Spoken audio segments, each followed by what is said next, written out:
So my father was called there. So now continuing, Krishna trans. Today I am seeing a lot of videos about the how we the Indians now thinking about our cultural heritage, our cultural prideness, how our cultural culture was rich in terms of knowledge, in terms of rituals, anything it may be. We have a lot of knowledge about our environment, our lives.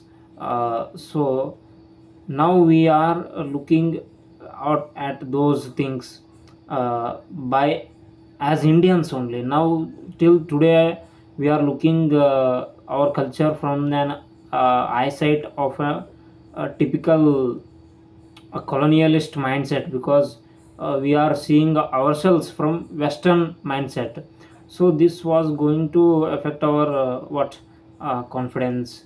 It was going to downgrade our morality, moral, because if we study the NCRTs, they are only teaching us that we are consistently and defensive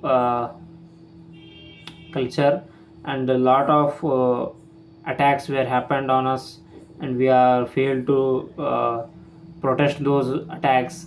And it by reading our history we feel frustrated, regretted. There is no feeling of pride.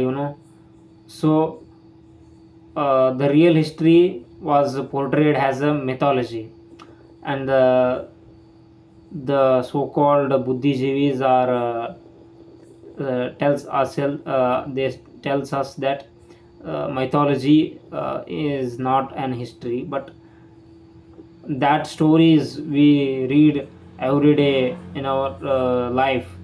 Ramayana, Mahabharata, Puranas, Vedas, these all are not mythologies, they that is our history. So the Kartikeya film, which was what uh, candlizing, or which was putting some light on those aspects from film industry, and Kantara film, which will shows our cultural heritage, that our cultural heritage, how it protects the nature, and how we are bounded with the nature. The Hinduism, the Sanatana Samskriti, how it was basically bounded with nature, and now we are detaching ourselves from our nature. It is basically we are the colonization was going on what psychological level right now. First we are colonized by the British directly and ruled over 2200 to 300 years. Our ancestors fought for their freedom for 300 years, for this only, to colonize ourselves by psychologically they are fought for this. hmm? This question is should be asked ourselves. So you can see that now I am also speaking in English. huh? This was also an imposition, but we should use this as a tool, not an what oppressing instrument on us. We should use this language as an instrument.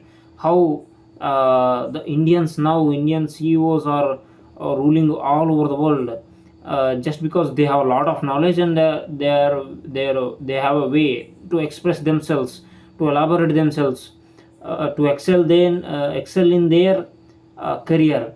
So we should use this as a tool. We should not use, or we should and we should not leave our culture behind.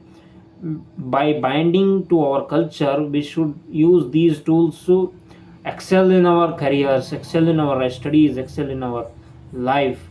And again we should feel pride about our culture, not to feel underconfident. Most of us are expecting women to wear saris and come in public place, but how many of us are doing are wearing dhotis or lungi panches and coming outside? Is this right? Is the culture only to women, not to women? So these are the questions that should be asked to ourselves. And then how US recession was killing the world's economy, because we are now a globalized civilization. So we are interdependent on us. So most of countries are directly dependent on the US dollar for the international transactions. So then US sneezes, the world's gets cold. So this is a phrase which will explains or elaborates the influence of US on the world.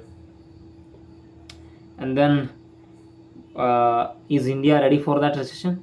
Yes, the India is readying or preparing for that recession. And then ತುಳಸಿ ವಿವಾಹ ಇವತ್ತು ನಮ್ಮ ಕರ್ನಾಟಕದಲ್ಲಿ ಅಥವಾ ನಮ್ಮ ಭಾರತದಲ್ಲಿ ಭಾರತದ ಎಲ್ಲ ಕಡೆ ಇವತ್ತಿನ ಒಂದು ದಿನ ತುಳಸಿಯ ವಿವಾಹವನ್ನು ಆಚರಿಸ್ತಾರೆ. ತುಳಸಿ wedding is basically the wedding of Tulsi with Shaligrama. Shaligrama is a form of Vishnu. So this gives a punya, a positive energy equal to 1000 Ashwamedha yagas. And then so from Praveen Mohan's channel I came to know about Kachumbeshwara Mandira in Tamil Nadu basically, I think. And then what the explanations about the formations of gods and different types of animals, studies on those animals, and then how those statues are carved in the temple. So basically we know, most of us know, that the temples are not a place of worship in our culture. Temples are place of giving knowledge. Temples are place of highly valuable knowledge. There is no value to the knowledge. So that's why our most of the gurukulas are run by what bhikshas from the society, not taking fees from the students, and there is no business mindset in our education system. But now we can see that the education was only doing, or the education's main intention is money. So that's how our culture was destroying day by day. In these situations, we the people should be strong and bound with our culture from the roots. And if the roots, our cultural roots are so deep, if we will bound with those roots, no thing in the world can what destroy us. So I will make a lot of videos in upcoming days about these topics. So I am thinking to do so. I will make make videos on these topics, and we will talk about these topics in a much more deeper way in upcoming days. So that's it for the day, friends. Thank you one and all, and good night.